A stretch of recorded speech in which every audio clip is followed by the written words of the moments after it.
Hey y'all, this is Liberated Love Notes, a podcast on Living Corporate Network hosted by yours truly, Brittany Janay, creator of Liberated Love Notes, critical self-reflections and affirmations for the culture. You already know Liberated Love Notes is your source for weekly doses of self-reflection, affirmation, and reimagining for us, by us. Y'all, I'm coming into this week feeling real affirmed. I don't know if y'all been tracking. My assumption is that y'all have been, but if not, I'll give you a little bit of the cliff notes. This time last week, Dr. Nikole Hannah-Jones gifted us all with possibility. Possibility as it relates to what it means to refuse. Now, if you've been keeping in touch, I think it was about maybe 2 or 3 episodes ago, we affirmed as a collective that our refusal ain't just resistance, y'all. Our refusal is divine. It is deeply spiritual.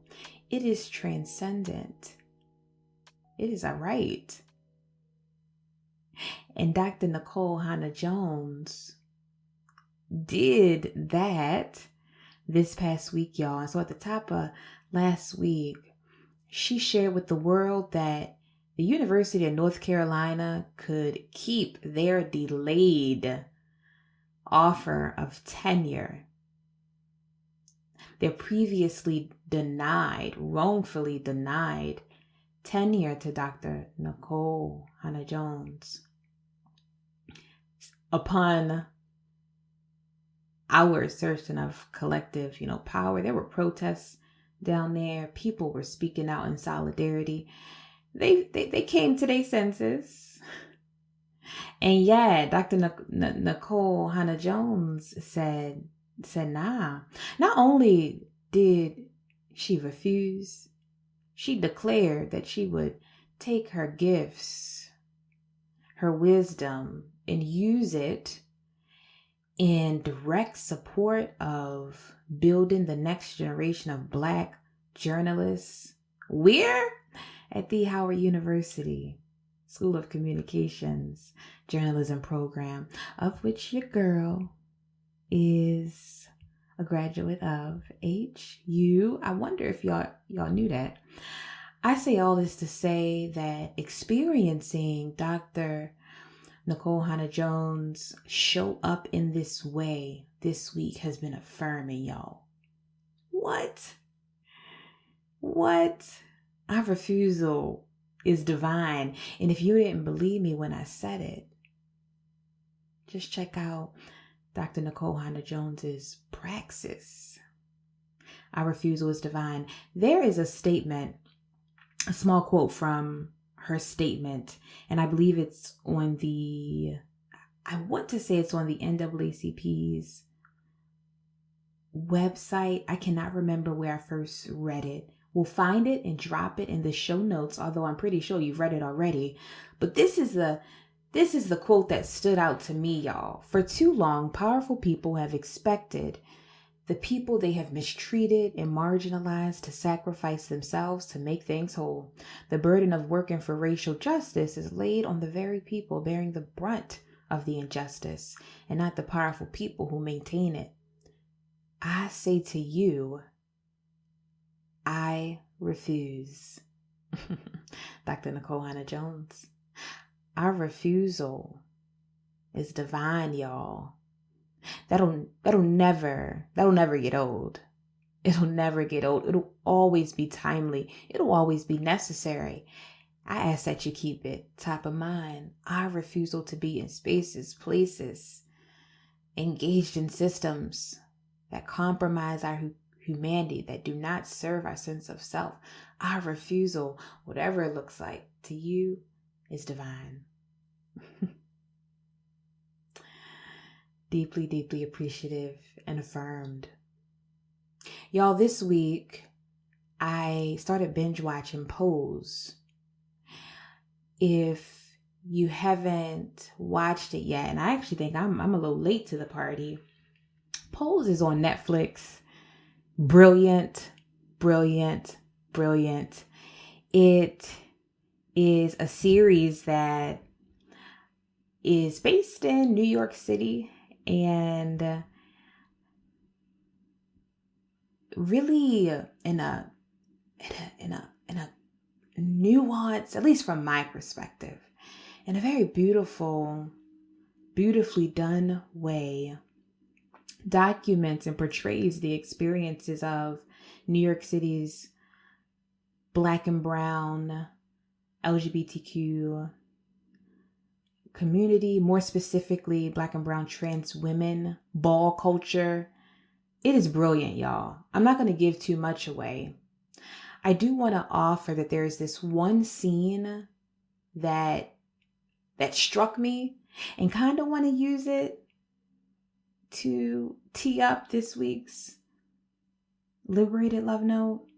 And so I don't think this is a spoiler alert because it is a very, very small scene, but I'm at least going to be courteous and say, okay, maybe it's a spoiler. I'm only on episode 4, so I'm not even that deep in. So maybe it's not a spoiler. Anyway, there's a scene where one of the main characters, Damon is a young Black gay teenager who was put out his home. He was actually put out his home by his parents, brutalized by his father because he was gay. It was actually a very emotional scene. He's put out and ends up in a park. He's homeless now, ends up in a park. And I want to name that and as much as this is theater, this is real life. This shows up in Black trans youth having higher or experiencing higher forms of home insecurity and death by suicide. Black gay youth experiencing higher home insecurity and death by suicide. So, in as much as this is art form, I also want to just name and recognize that it's real, which is why these conversations are real. Anyway, Damon ends up on the street living homeless. He's approached maybe a few weeks later of being homeless by Blanca. Blanca's Afro-Latina trans woman who is building a home. She sees Damon dancing in the park and invites him into her home. And one of his initial reactions was, "I'm not like you. Leave me alone." Like, I'm not like you. I'm not one of you. Fast forward, things happen. Damon ends up needing a home. They reconnect. One of the first things he does is apologizes to Blanca. And her response to him was, "You know what?" So he says, like, "I'm sorry for coming at you like that. That wasn't cool." And her response to him was, It's all right. You a Black gay man. Who else you gonna shit on?" And I was just like, wow. She said in so many words, like, we all that's left. Like Black and brown trans women, we all that's left for you to shit on, right? It got me thinking about, rethinking about, because I talk about this often, just like power in these systems, y'all. And how when we're not careful, we can absolutely get high off of, end up ingesting this inclination to have power over. Power over looks like, sounds like, "You know what, you different. I ain't like you." Even though I'm different and experience being othered, even though I am oftentimes the subject of everyone else's power over, power looks like me saying, "Yeah, I'm gonna other you because you different from me." And we see that every day, right? And it's something to be mindful of. Ingesting this need to have power over, ingesting these systems of domination, right? I think about the ways in which this shows up in community with us, right? We have in our mind this normative idea, like what it means to be a, and I'm doing this in quotes, like normal Black person, right? And that sounds real familiar, right? I think we have an idea about what it means to be a normal, sometimes in quotes, respectable Black person, and people who deviate from that are somehow less than. Or this may show up as this notion that Black folks who identify differently from us somehow take away from what it means to be, and I put in quotes, regular Black, acceptable Black, because there's just not enough, I guess, attention or time. And anytime we get into that like space of like not enoughness, it's really us in that space of internalizing scarcity mindset. I think it's worth naming that the same system that allows for and supports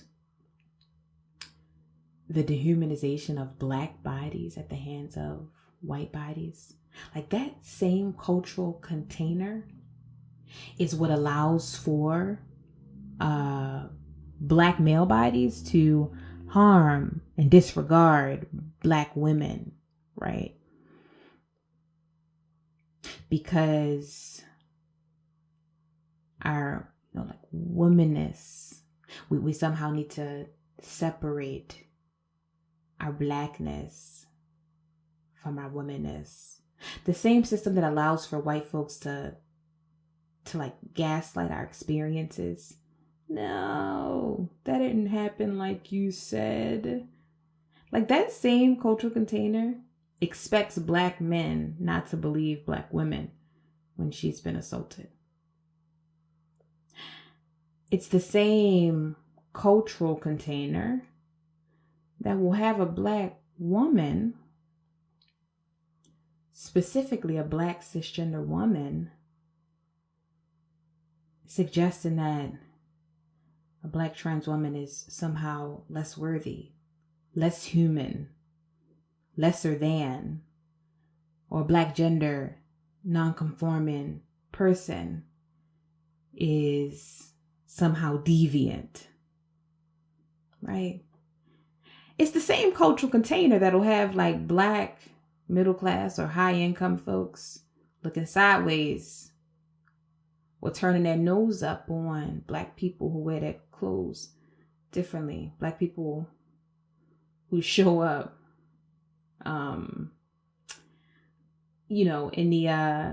in the spots with their bonnets or something like that. Like it's all connected. None of it is by happenstance.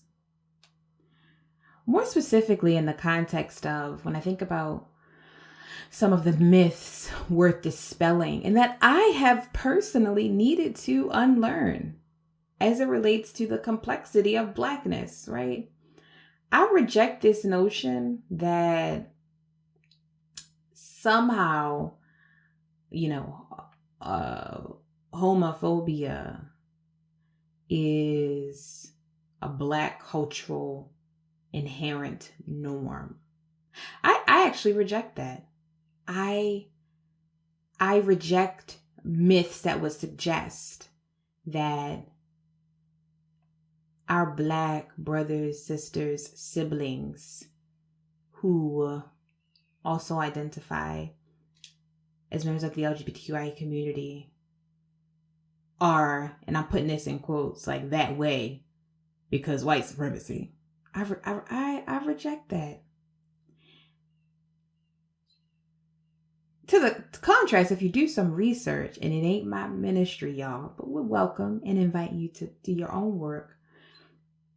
It has been learned in research that in pre-colonial Africa, In pre-colonial Africa, many of our cultural communities had expansive understandings of gender, of sexuality. Many of the communities on the continent did not subscribe to gender in the binary, right? Or did not subscribe to heterosexuality as necessarily the norm. If you really do the research, just like white supremacy, among others, homophobia was an import, right? That was imported. Distorted interpretations of the Christian faith, emphasis on distorted interpretations of the Christian faith was an import, right?